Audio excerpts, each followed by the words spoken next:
Sebelum saya memulai sambutan ini, saya minta satu kursi lagi. Saya lihat tadi pimpinan KPK, Pak Alex, silahkan ke depan, Pak. KPK ini penting sekali. Jangan diberikan kursi di belakang, harus di depan. Ya, udah. Silakan. Kursinya jangan beda, kursinya sama saja yang ini ya, tapi di depan. Ya. Bapak, Ibu, dan saudara-saudara sekalian, jadi perubahan dunia sekarang ini sangat cepat sekali. Sekali lagi saya ulangi, sangat cepat sekali. Tiap detik berubah, tiap menit berubah. Tiap jam berubah, tiap hari berubah, tiap minggu berubah, tiap bulan berubah. Perubahannya cepat sekali. Kalau kita bekerja linier, kalau kita bekerja rutinitas, ditinggal kita. Pasti ditinggal. Kerja kita monoton, ditinggal kita. Coba kita lihat, ada internet. Kita banyak yang baru belajar, apa itu internet. Sudah berubah, ganti mobile internet. Mobile internet kita baru, apa sih mobile internet? Ganti lagi artificial intelligence, mesin cerdas. Apa ini? Kita belum rampung belajar satu, sudah berubah ke yang lain. Inilah yang saya katakan, sering saya katakan, perubahan dunia yang cepat sekali, karena teknologi. Jadi kalau kita masih berkutat rutinitas ini, itu, ini, ditinggal, sudah ditinggal kita. Saya ingin ingatkan pada Bapak, Ibu, dan saudara-saudara semuanya. Coba kita lihat Elon Musk berbicara masalah Tesla, mobil fantastik masa depan.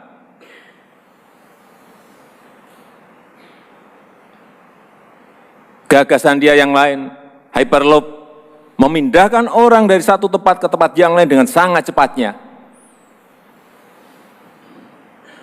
Berbicara mengenai SpaceX, bagaimana mengelola ruang angkasa agar berguna bagi manusia. Kita masih berkutat hal-hal yang tidak produktif. Urusan demo, urusan fitnah, urusan hujat menghujat yang tidak produktif dan selalu ini negatif. Kita selalu mengembangkan negatif thinking kita terhadap yang lain, seudon terhadap yang lain, fitnah, kabar-kabar bohong. Apakah ini mau diterus-teruskan? Kita masuk sekarang kepada anggaran. Coba kita lihat, anggaran kita juga gede. Tapi kalau enggak tepat sasaran, dia tidak akan merubah apa-apa.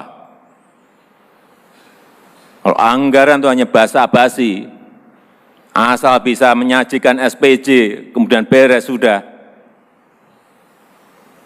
Nggak tahu kita outputnya apa, nggak tahu kita outcome-nya apa.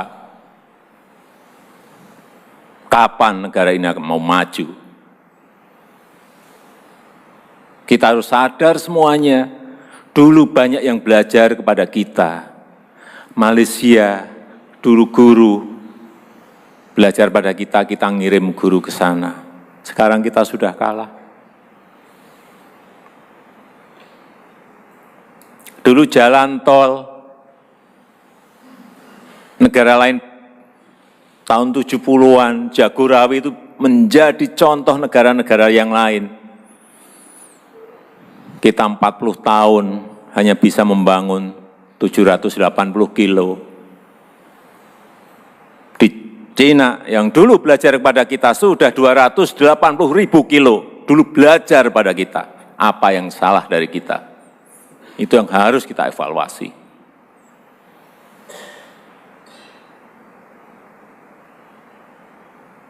Saya kaget, dulu PT PAL, tahun 72 dibuka. Korea Selatan punya juga PT kayak PT PAL, tahun 73 dibuka.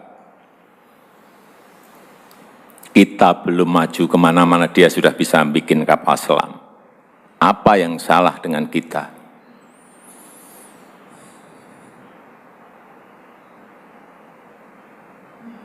Hal-hal seperti ini yang akan saya ingatkan kepada siapapun, bahwa kita sekarang harus merubah pola pikir kita, etos kerja kita, disiplin kita, kalau kita tidak mau ditinggal oleh negara yang lain. Kembali lagi ke anggaran, infrastruktur coba. 2015 di PU saja 119 triliun, 2015, 2016 98 triliun, 2017 103 triliun, itu infrastruktur hanya di PU.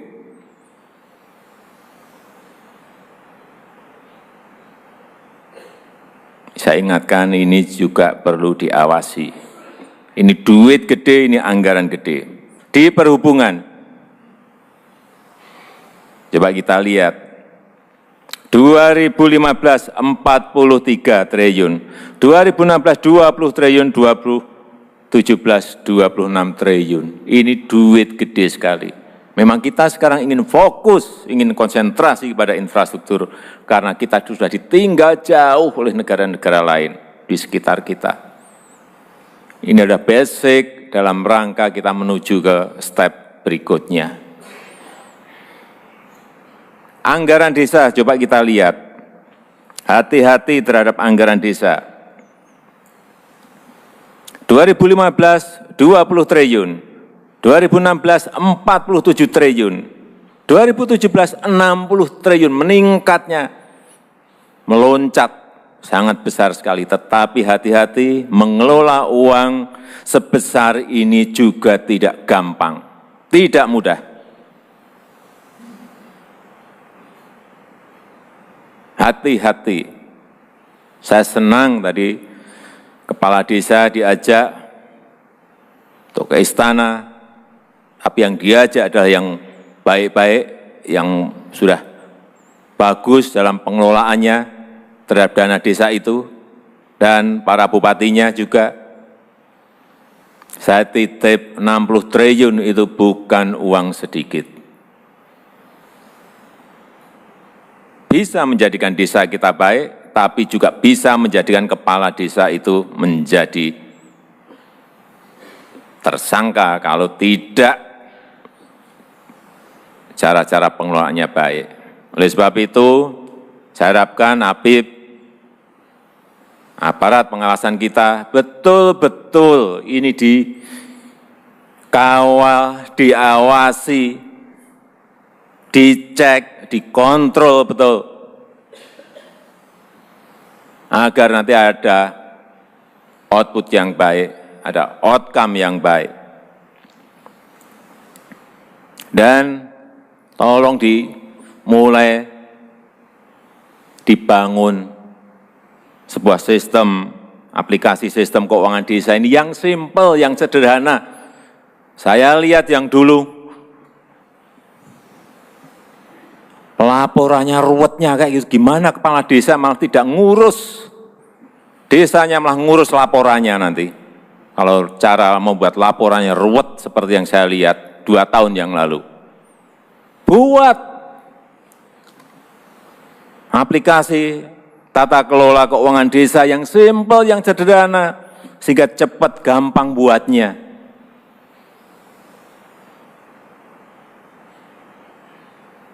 Jangan buat berlembar-lembar, berlapis-lapis. Yang paling penting simple, sederhana, tapi gampang dicek, gampang dikontrol, gampang diawasi. Prinsip di situ. Nggak usah laporan bertumpuk-tumpuk. Tapi duitnya juga hilang untuk apa? Laporan itu untuk apa?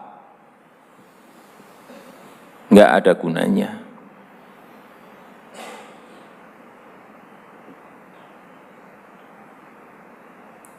Sekali lagi, aplikasi sistem keuangan desa ini sangat penting sekali untuk segera diimplementasikan.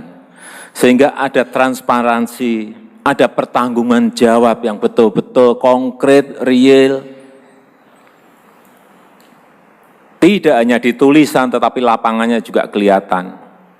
Tidak hanya di pelaporan, tapi konkret bisa dirasakan manfaatnya oleh rakyat. Keinginan kita ke sana. Jangan sampai kita basa-basi dengan laporan-laporan, tetapi barangnya nggak nongol untuk apa.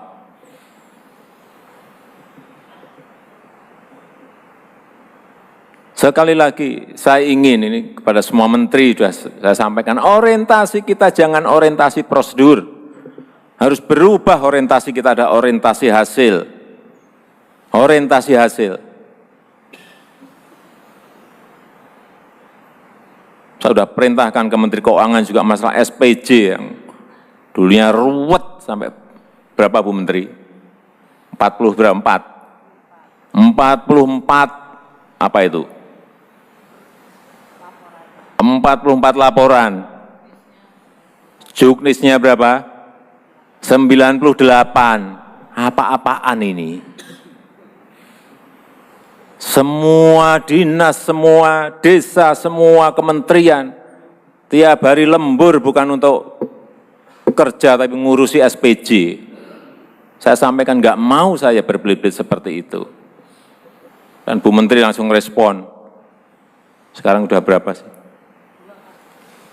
44, sekarang jadi 2. Bu Menteri beri tepuk tangan dong. Saya kira itu yang bisa saya sampaikan dan perlu saya ingatkan pada hari ini, dan dengan mengucap Bismillahirrahmanirrahim, saya nyatakan Rakornas Pengawasan Intern Pemerintah tahun 2017 dibuka.